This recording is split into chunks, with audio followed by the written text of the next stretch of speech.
तेलंगाना महिला कांग्रेस ने गांधी भवन में गांधी जी के मुजस्समे के पास एहतजाजी धरना देते हुए वजीर आजम नरेंद्र मोदी के खिलाफ नारेबाजी की। महिला कांग्रेस की सदर सुनीता राव ने कहा कि सेक्स स्कैम में मुलविस प्रज्वला रेवाना को फौरन गिरफ्तार किया जाए।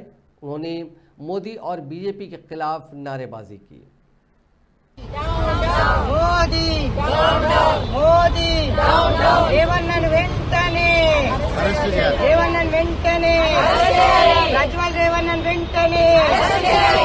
ప్రజ్వల్ రేవన్నను వెంటనే బీజేపీ मोदी को हटाओ, देश को बचाओ, मोदी को हटाओ, देश को बचाओ, मोदी को हटाओ, देश को बचाओ, मोदी को हटाओ, देश को बचाओ। प्रज्वल रेवन्ननु वेंटने प्रज्वल रेवन्ननु वेंटने महिला कांग्रेस